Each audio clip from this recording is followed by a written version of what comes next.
अगर हम ये देखें कि एम की कैपेसिटी 18 इलेक्ट्रॉन तक की है, लेकिन इसमें सिर्फ 8 इलेक्ट्रॉन्स आएंगे एम शेल में, जब तक इसके बाहर कोई शेल नहीं होगा। मींस वैसे तो कैपेसिटी इसकी 18 इलेक्ट्रॉन्स की है कि ये 18 इलेक्ट्रॉन्स तक भर सकता है, लेकिन ऑक्टेट रूल कहता है कि जब तक ये आउटर मोस्ट शेल है तो इसमें 8 इलेक्ट्रॉन्स ही जाएंगे, 8 से ज्यादा इलेक्ट्रॉन्स नहीं जा सकते। वही अगर नेक्स्ट जो शेल है वो ओपन हो जाए तो नेक्स्ट एन शेल का सबसे पहले कौन ओपन होगा? 4s ओपन होगा। कि अगर 4s में अगर इलेक्ट्रॉन्स भर लिए जाए, 2 इलेक्ट्रॉन्स अगर 4s में भरी जाए तो ये जो एम शेल है वो अभी आउटर मोस्ट शेल नहीं रहा, क्योंकि अभी जो आउटर मोस्ट शेल है वो एन बन गया, क्योंकि हमने एन के 4s में 2 इलेक्ट्रॉन्स भर दिए। मतलब अभी जो आउटर मोस्ट शेल है वो एन शेल है, ना कि एम शेल। तो अभी एम शेल के पास ये कैपेसिटी है कि अभी ये जो एम शेल है ना, इसमें अपने 18 इलेक्ट्रॉन्स भर सकता है। जब तक तो ये आउटर मोस्ट शेल था तब तक तो ये सिर्फ 8 इलेक्ट्रॉन भर सकता था। जैसे ही नेक्स्ट शेल के हमने 4s में इलेक्ट्रॉन्स भर दिए, उसको कंप्लीट कर दिया, फिर एम की बारी आएगी अपने 18 इलेक्ट्रॉन्स को भरने की। मींस 8 कैसे बना होगा? अगेन एस और पी के साथ। मींस जैसे हमने पढ़ा है एस और पी बनाते हैं 8, 2s के और 6p के क्या बनाते हैं? 8 इलेक्ट्रॉन्स।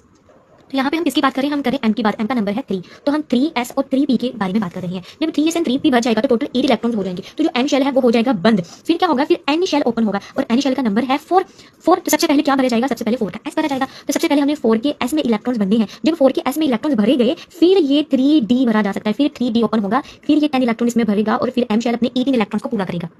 इसी की वजह से 1s 2s 2p 3s 3p के बाद 3d नहीं आता। क्यों 3d नहीं आता? क्योंकि s and p 2 electrons and 6 electrons इन्होंने ऑक्टेट कंप्लीट कर ली। अभी ये जो इसने ऑक्टेट कंप्लीट कर ली तो ये और इलेक्ट्रॉन्स नहीं भर सकता, क्योंकि ये m का ये m है, ये आउटर मोस्ट शेल है। तो आउटर मोस्ट शेल में 8 से ज्यादा इलेक्ट्रॉन नहीं भरे जा सकते, ये ऑक्टेट रूल कहता है। जब हमने नेक्स्ट वाली 4s में जब हमने इलेक्ट्रॉन्स भर दिए तो अभी जो 4s है, जो n सब शेल है वो ओपन हो गया। जब n सब शेल ओपन हो गया तो m शेल अभी आउटर मोस्ट शेल नहीं रहा।